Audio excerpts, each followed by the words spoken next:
Hello friends, welcome to పల్లవి వంటిల్లు. ఈరోజు మనం ఉల్లిపాయ పకోడీ చాలా టేస్టీగా ఉండేలా ఎలా తయారు చేసుకోవాలో చూసేద్దాం. ఫస్ట్ ఒక మిక్సింగ్ బౌల్లోనికి 1 కప్పు ఉల్లిపాయ ముక్కల్ని పొడవుగా కట్ చేసుకొని వేసుకోవాలి. ఉల్లిపాయ ముక్కల్ని సన్నగా పొడవుగా కట్ చేసుకోవాలి.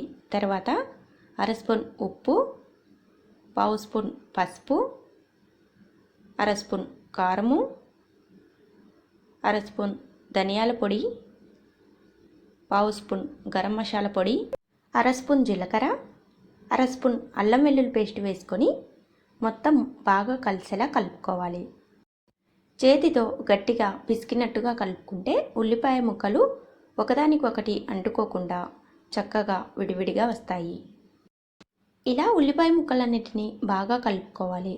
ఇలా కలుపుకున్న తర్వాత 1/2 కప్పు శనగపిండి, 2 స్పూన్లు బియ్యం పిండి వేసుకొని కలుపుకోవాలి. ఉల్లిపాయ ముక్కలు ఎన్ని తీసుకుంటే అందులో సగం శనగపిండి, పావు భాగం బియ్యం పిండి వేసుకొని కలుపుకోవాలి. ఇలా బియ్యం పిండి వేసుకుంటే పకోడీలు క్రిస్పీగా చాలా టేస్టీగా వస్తాయి. పిండి మొత్తం ఇలా బాగా కలిసేలా కలుపుకున్న తర్వాత కొంచెం కొంచెం నీళ్లు వేసుకొని కలుపుకోవాలి. నీళ్లు ఒకేసారి ఎక్కువగా వేసుకోవద్దు. ఇలా కొంచెం నీళ్లు వేసుకొని పిండి గట్టిగా ఉండేలా కలుపుకోవాలి. పిండిని ఇలా వీడియోలో చూపించిన విధంగా గట్టిగా కలుపుకోవాలి. తర్వాత స్టవ్ పై డీప్ ఫ్రైకి సరిపడినంత ఆయిల్ పెట్టుకొని ఆయిల్ బాగా వేడైన తర్వాత స్టవ్ని మీడియం ఫ్లేమ్లో పెట్టుకొని ఇలా ఆయిల్లో పకోడీ వేసుకోవాలి.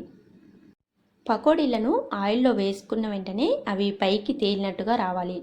అలా వస్తే మనకి ఆయిల్ అనేది కరెక్ట్గా వేడైనట్టు. ఇలా ఆయిల్కు సరిపడినన్ని పకోడీలు వేసుకున్న తర్వాత వెంటనే కలుపుకోవద్దు. ఇవి కొద్దిగా కలర్ మారాక మరోవైపుకు తిప్పుకొని ఫ్రై చేసుకోవాలి. ఇలా మధ్య మధ్యలో కలుపుకుంటూ వీటిని మంచి గోల్డెన్ కలర్ వచ్చేంత వరకు ఫ్రై చేసుకోవాలి.